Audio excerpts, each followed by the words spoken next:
Rain slammed against the windshield of Rowan Sterling's black Bentley as he turned off the main road, cursing under his breath when the GPS blinked out. "Perfect," he muttered, pulling the car over into the nearest lot, which happened to be next to a small, dimly lit cafe tucked between a laundromat and a bookstore with flickering neon signs. He didn't even bother with an umbrella. The storm was too wild, the wind too strong. By the time he pushed open the door to the cafe, he was soaked, his custom Armani coat clinging to him like a second skin. A bell jingled overhead. The place was warm, smelled like cinnamon and coffee beans, and was nearly empty except for the girl behind the counter. "Rough night?" she asked, raising an eyebrow as she wiped her hands on her apron. Rowan blinked. She was something else. Her dark curls were pulled into a loose bun, and her eyes hazel, sharp, alive, met his without flinching. She looked like she didn't care who he was. Like she didn't recognize him. Which was rare. Car broke down. GPS died, he said, brushing water from his sleeves. "I just need to wait out the storm." "You're welcome to," she said, already pouring a fresh cup of coffee. "But I'm not letting you drip all over my floor. Take off your coat." Rowan stared at her. "Excuse me." "You heard me. Coat off. I'll hang it in the back." She held out her hand like she wasn't asking. He hesitated. No one ever spoke to him like that. But something about her made him obey. He shrugged out of the coat, handed it over, and watched her disappear through a swinging door. When she returned, she set the coffee in front of him. "No charge." "You look like you need it." He took a sip. "Thanks. It was good. Really good." "Nice place," he said, glancing around. The cafe had a cozy charm, mismatched chairs, shelves with second-hand books, string lights hanging from the ceiling. It was nothing like the sterile, high-end lounges he was used to. "I like it," she said simply, leaning on the counter. "I'm Olivia. And you?" He paused for a beat. Normally, he wouldn't give his real name. But something about her made him want to. "Rowan." She didn't blink. Didn't flinch. Didn't say, "Oh my God, Rowan Sterling, the tech billionaire?" Just, "Well, Rowan, what brings you to this side of town? You don't look like you're from around here." "I'm not," he said. "I had a meeting nearby. It ran late." "You in finance?" He smiled around the rim of his coffee. "Something like that." She nodded, brushing a curl away from her cheek as she grabbed a cloth and started cleaning the counter. "So, what are you running from?" He looked up. "Excuse me. People don't end up in my cafe by accident. Especially not in a storm like this. You look like you needed to disappear." Rowan stared at her. "You always talk to strangers like this?" "Only the ones who look like they've forgotten how to breathe." He didn't know what to say to that. No one had ever seen through him like that. Not his board. Not his exes. No one. Then again, no one ever looked. He glanced at the time. "You open late?" "I own the place," she said. "So, I make the rules." "Impressive." She shrugged. "Not really. Keeps me busy. Pays the bills." There was no hint of bitterness in her voice, just honesty. Rowan leaned back, watching her. "You always wanted to run a cafe?" "No," she said. "I wanted to be a writer. But life had other plans. My dad got sick. I had to come back home. And this place was up for sale. I took a chance. And now, I like making people feel safe. Even if it's just for the 10 minutes they drink their coffee." Rowan couldn't explain why that hit him so hard. Maybe because he hadn't felt safe in years. "Do you live nearby?" he asked before he could stop himself. "Upstairs," she said. "Tiny apartment. But it works." The bell jingled again as another gust of wind blew outside. The rain hadn't slowed. "You hungry?" she asked. He blinked. "You serve food." She gave him a look. "You think I'd let you sit here starving?" Rowan chuckled, and it felt strange, warm, real. "What do you recommend?" "Grilled cheese and tomato soup." "Trust me." "I do." She tilted her head. "You trust Easy?" He met her gaze. "Only tonight." She nodded once, then disappeared into the back. While she was gone, Rowan glanced around again. The place had character. A personality. Just like Olivia. He didn't know why he was still here. He could have called someone. Had a car sent. Booked a suite at the Ritz with a single phone call. But he didn't want to leave. When she returned, She set the plate in front of him and slid into the seat across the table. Figured you could use the company. He took a bite and groaned. That's incredible. Told you. You made this. Every day. He looked at her again. Really looked. And something in his chest tightened. You're full of surprises. You don't even know the half of it, she said, a small smile tugging at her lips. The storm raged on outside. But for the first time in a long time, Rowan didn't feel the need to run. Not from the rain. Not from anything. He was exactly where he wanted to be. And he had no idea how dangerous that was going to be. The rain didn't let up. If anything, it grew heavier, hammering the windows with relentless force as thunder rolled in the distance. But inside the cafe, the warmth lingered, thick steam curling from the soup, the faint hum of old jazz music drifting from the speakers, and an unexpected calm settling between them. Rowan finished the last of his grilled cheese and leaned back, watching Olivia tuck a loose strand of hair behind her ear as she stood and carried his plate to the sink behind the counter. She didn't ask questions, didn't hover, and didn't try to impress him. It was unsettling. In a good way. He stood and walked to the counter, his eyes scanning the small bulletin board cluttered with handwritten notes, local event flyers, and faded photos pinned at odd angles. People leave messages? He asked, tapping one of the notes with a lipstick print on the corner. Olivia glanced over her shoulder. Sometimes. Most of them are regulars. They leave each other little messages or poems. Some people just need to be heard, even if no one's listening. You let strangers leave whatever they want?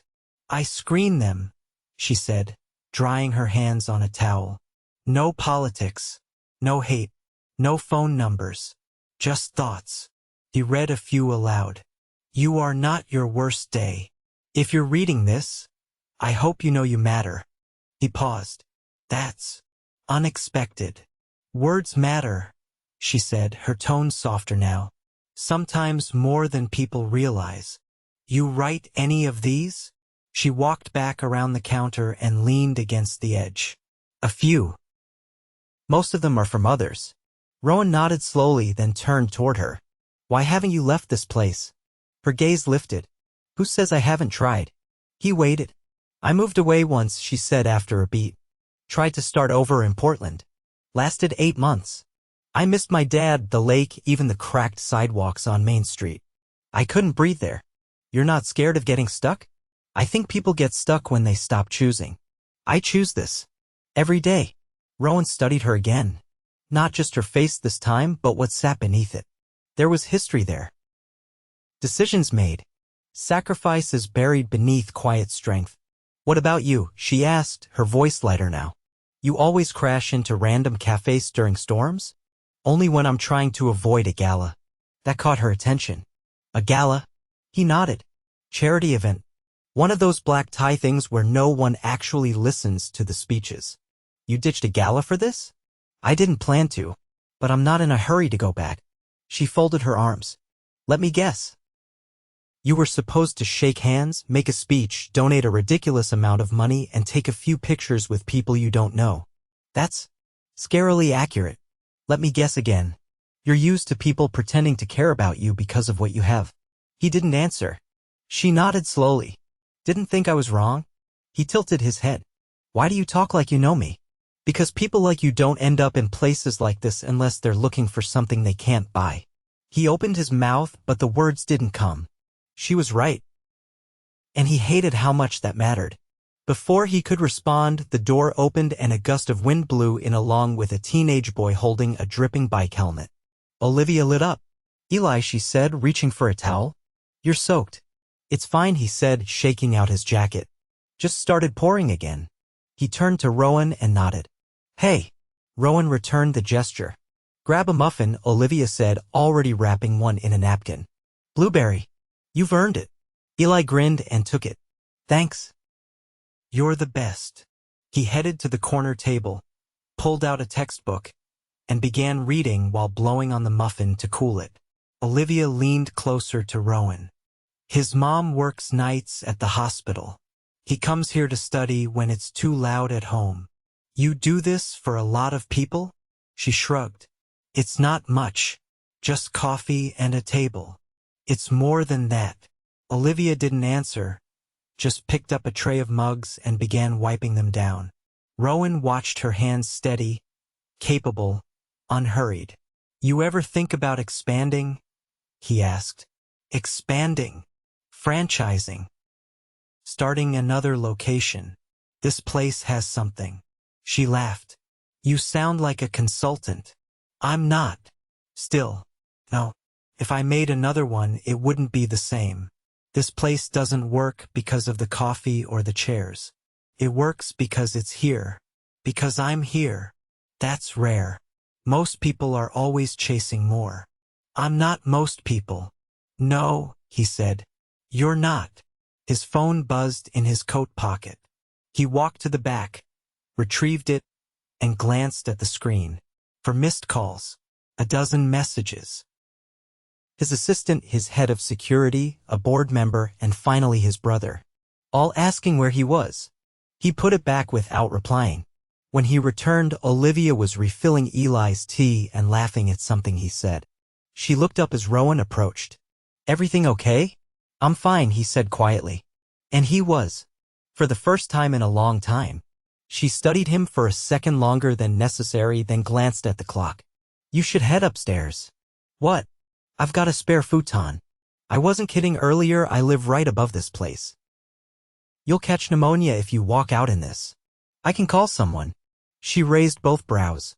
And have them drive through a flash flood? Just take the futon. You don't even know me. I know enough. He hesitated. I'm not offering forever, just tonight. Besides, I hide the good snacks up there. That made him laugh. All right? Just tonight. She nodded. Come on. Bring the mug. I won't judge. He followed her through the narrow door behind the counter and up a creaky staircase that smelled faintly of lavender and old books. At the top was a small landing, a door, and a space that felt like stepping into another world. Warm lighting, worn furniture, and shelves crammed with everything from novels to board games to framed photographs of Olivia, with a man who bore her smile. She pointed to the futon. Sheets are clean. Bathrooms through there. Don't touch the record player unless you know what you're doing. He looked around. This feels lived in. It is. He turned toward her. Thank you. Don't thank me yet. I snore. I doubt that. You'd be surprised. She turned to go, then paused in the doorway. Sleep well, Rowan. He looked past her toward the gold-framed photo of her and the man, her father, probably smiling in front of a lake. You too, Olivia. She left the door open behind her. And for the first time in years, Rowan Sterling fell asleep without checking his security system, investment reports, or email. All he saw before drifting off was the flicker of light from under the door and the sound of someone moving softly downstairs, keeping watch over a world that had somehow started to matter. Rowan woke to the scent of something sweet and unfamiliar drifting through the small upstairs apartment. The light was soft and golden, filtering through sheer curtains that moved slightly in the breeze from a cracked window. For a moment, he was disoriented. The futon beneath him, the chipped ceiling fan overhead, the quiet, all of it felt like a dream. Then he heard her. You're up. Olivia stood in the doorway, a mixing bowl cradled in one arm, a wooden spoon in the other. Her sweatshirt read, "Support local everything," and flour dusted the front of it like she'd been baking for hours. He pushed himself upright, brushing a hand through his hair. What time is it? Just past 9. You slept hard. I haven't slept that well in years. She gave a thoughtful nod, then turned without comment. He followed her downstairs, the wood creaking under his feet. The cafe was still closed, the chairs stacked on tables, a pale morning light pouring through the windows. On the counter sat a tray of warm pastries, some kind of cinnamon swirls, still glistening with glaze. I made extra, she said, arranging cups behind the espresso machine. I figured you might want something before you head back to your life. He studied her. You assume I'm leaving. She didn't look at him. People like you always do. You mean people with money? I mean people with other places to be.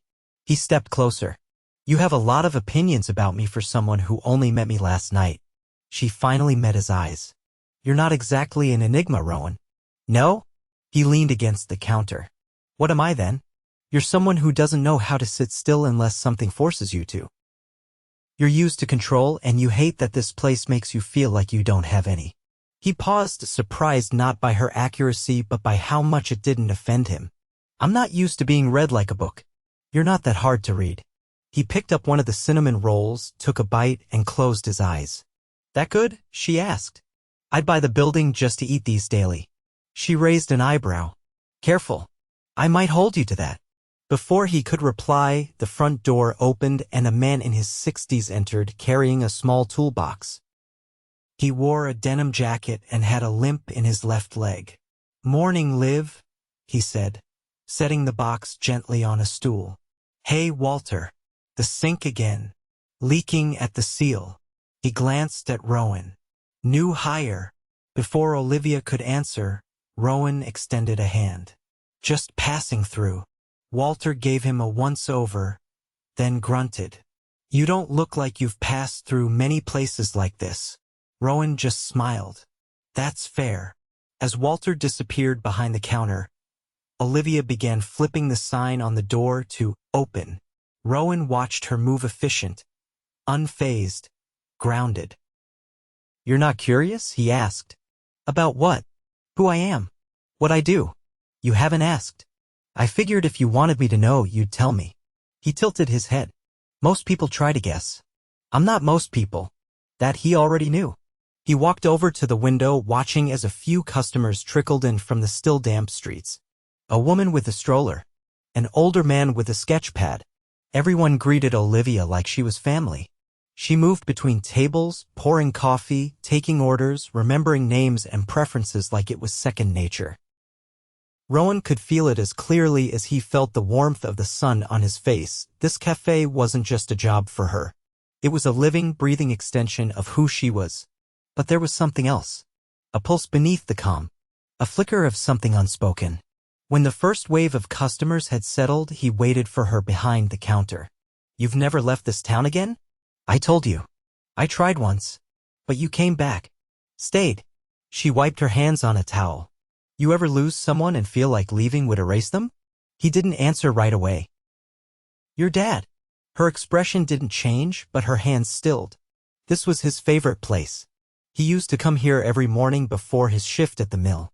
After he passed, I couldn't stand the idea of someone else buying it, turning it into a vape shop or some sterile chain. So I bought it instead. With what? Life insurance, she said simply. And a loan. He watched her. You don't talk about him like he's gone. He's not. Not really. He's in the way the light hits that corner booth. In the way I fold the napkins. In the stupid coffee pun signs he used to make me hang up. Rowan nodded slowly. I lost my mother when I was 12. Olivia looked up, her voice quieter now. What was she like? Loud. Brilliant. She taught me how to code before I learned to drive. She was the first person who told me I could build something that changed the world. And did you? I built something, he said. Whether or not it changed the world is still up for debate. You own a tech company? I founded a software firm when I was 20. We went public 4 years later. Now we build infrastructure platforms for energy companies, governments, hospitals. It's boring unless you're into logistics and data security. So, billionaire?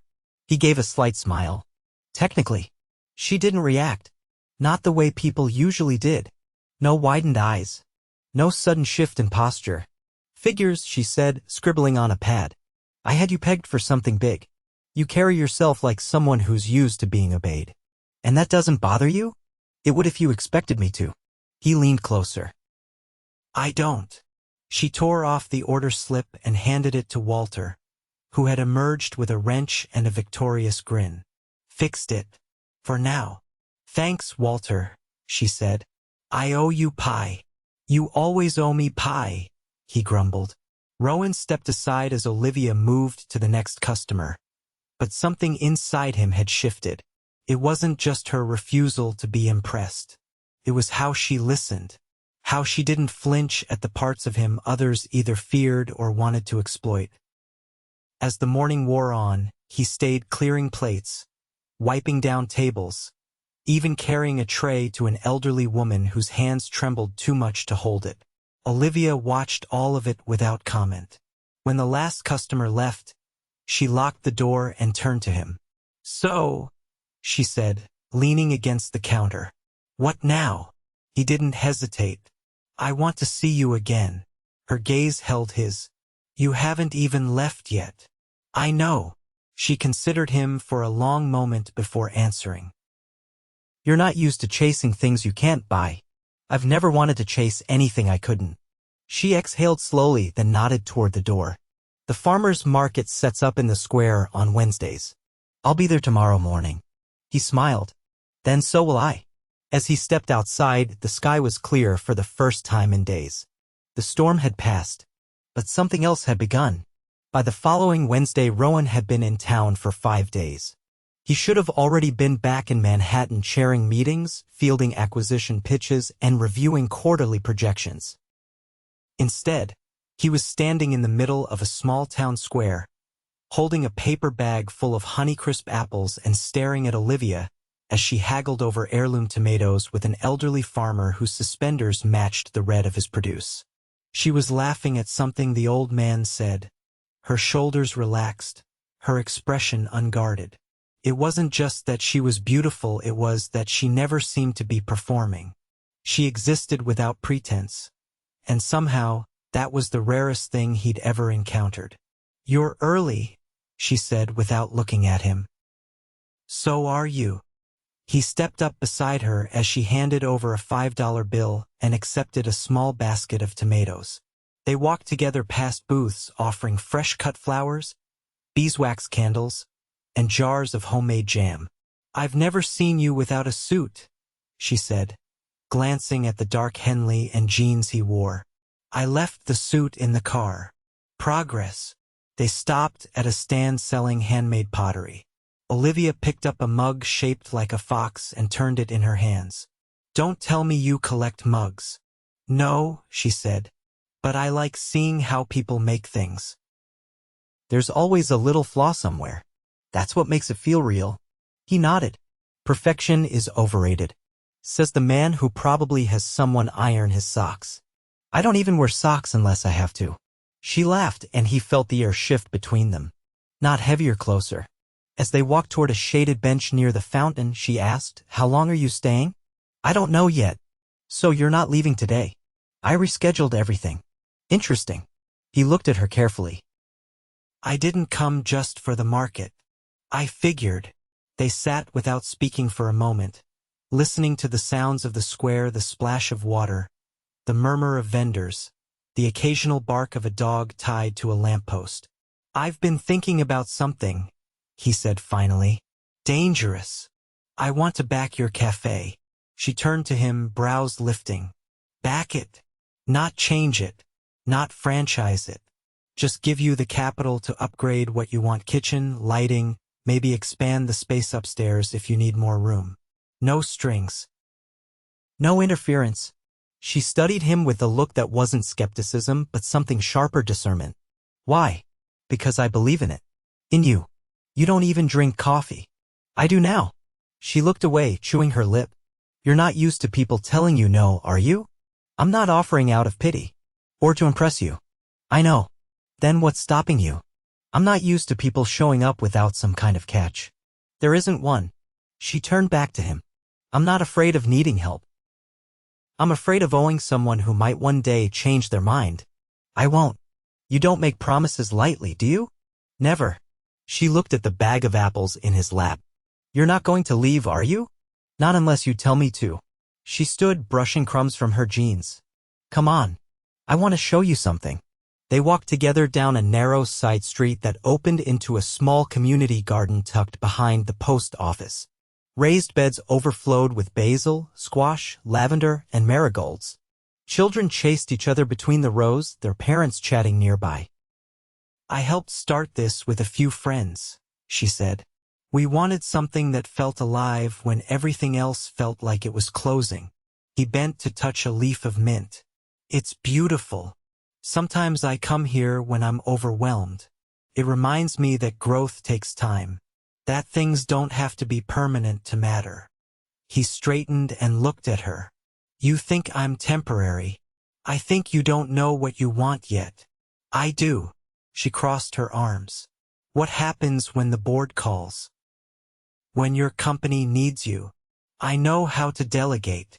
And what happens when your world and mine stop overlapping? They won't. She hesitated, then asked, What are you really doing here, Rowan? He stepped closer. I came in from the rain, and I haven't wanted to leave since. Her breath hitched just slightly. You don't even know what this is. I know it's real. She shook her head, but her voice was softer now. You live in a completely different universe. You own a company that moves global markets. I serve coffee and fix leaky sinks, and yet I feel more seen by you than I ever have in my entire life. She didn't respond right away. Then she said, You scare me. I scare myself. He reached out, gently brushing a curl from her cheek. I don't want to pretend I'm not who I am, but I don't want you to pretend this doesn't matter. Her eyes found his. I don't think I can go back to my life like none of this happened. Then don't. You're offering something that could change everything. I'm offering something that already has. She stepped back. I need time. I'll wait. They stood in silence as a breeze moved through the garden, scattering petals across the walkway. That night, as the cafe closed, Rowan stayed behind. Olivia didn't ask him to leave. She stood by the register, her fingers tapping the wood. You'll be here in the morning? Yes. Then meet me on the pier, just after sunrise. He nodded. I will. When he arrived at the lake the next morning, the sky was still streaked in pale blue and lavender. Olivia stood at the edge of the dock, barefoot, holding something in her hands. This belonged to my dad, she said when he reached her. His favorite coffee mug, the last one he used before he passed. She set it down gently beside her. He used to bring me here when I was a kid. Said the water reminded him that nothing stays the same, but some things are worth keeping. Rowan stepped beside her. You still come here? Only when I need clarity. She turned to him. I don't want money. I know. But I want you. He froze. I'm scared, she continued. Because I know you can leave. Because I know you might have to. But I also know I'll regret it every day if I don't take this chance. He took her hands. I don't want to leave. Not from you. Not from this. I don't need a grand promise, she said. I just need to know that you're willing to stay through the ordinary days. The quiet ones. I'll be here for all of them. He kissed her there on the dock as the sun broke through the horizon, casting gold over the water. Weeks later, Rowan moved into an old house on the edge of town. Not a penthouse, not a suite, but a place with creaky floors and a porch swing that Olivia painted herself. He built her a new kitchen in the cafe, but left the walls untouched. They didn't need a label or a headline or a deal to sign. What they had was built from something neither could define with numbers or headlines. And every morning, before the cafe opened, he met her in the kitchen. No suits, no meetings, just her. And a mug of coffee he still didn't know how to make but loved, because she poured it for him. 3 months later, the town's annual harvest gala lit up the square with strings of warm lights, laughter echoing between the old brick buildings and the scent of cider drifting through the crisp October air.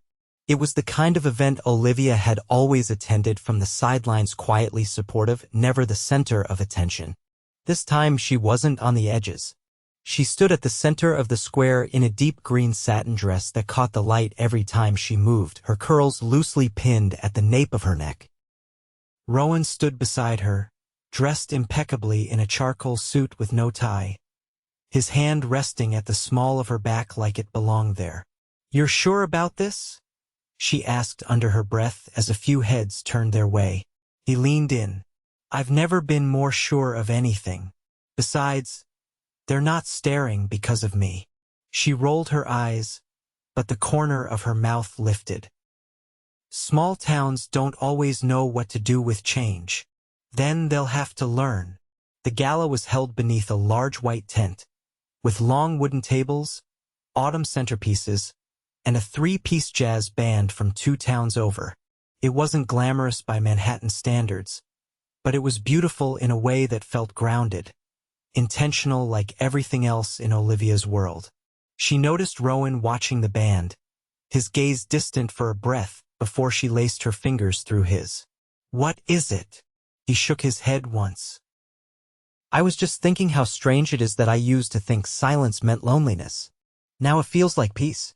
She tilted her head, studying him. "You've changed. You did that." "No," she said softly. "You chose it." Walter passed by with a plate full of apple cake and gave Rowan a curt nod. "Still here, huh? Still here?" The older man grunted, then walked on. Olivia laughed under her breath. "I think that's his version of a blessing," she said. "I'll take it." The music shifted into a slower tune and Rowan looked at her. "Dance with me? In front of everyone? That's the point." He led her to the small dance floor, and as the band played a mellow, wistful version of Moon River, he pulled her close and began to move with a quiet confidence that surprised her. "You know how to waltz?" she whispered. "There's a reason I avoided prom. I had a tutor." "Of course you did. I wanted to make sure if I ever had the chance to dance with a woman like you, I wouldn't waste it." She rested her head against his shoulder. "You really don't do halfway, do you?" "Not with you." Later that night, after the speeches and the dancing and the reluctant goodbyes, Rowan walked her back to the cafe. The moon was high, casting light on the sidewalk as they passed the darkened bookstore and the florist's window covered in pressed leaves. When they reached the front door, Olivia paused. "Stay here a second." She disappeared inside and returned moments later holding a small envelope. He raised a brow. "What's this?" "Open it." He unfolded the note and pulled out a key. She watched his face carefully. "I had the upstairs door rekeyed. That one's yours. You're giving me a key? I'm giving you a home." He didn't speak at first. Then he said, "I never thought I'd belong anywhere that didn't have a skyline." She stepped closer. "And now, I belong to you." He kissed her then right there on the sidewalk under the flickering light of the cafe sign. It was unhurried, certain, like they'd both stopped running. 2 weeks later, Rowan surprised Olivia by pulling her away from the cafe one morning and driving her out to the edge of town. The leaves had turned gold and amber, the sun low in the sky as they pulled up to a white clapboard house with a wraparound porch. "What is this?" she asked, stepping out of the car. "You told me once you never had a proper garden, that your dad always wanted one." She turned slowly, taking in the wide front yard, the picket fence, the swing hanging from a sturdy oak. "You bought this." "I'm not leaving," he said, "and I figured we could build something together. From scratch." She walked up the steps, ran her hand along the railing, then turned back to him. "You're serious?" "I've never been more." She didn't hesitate. She ran to him, threw her arms around his neck, and kissed him with a kind of joy that made everything else fade out. That spring, they planted their first vegetables in raised beds behind the house. Tomatoes, peppers, lavender.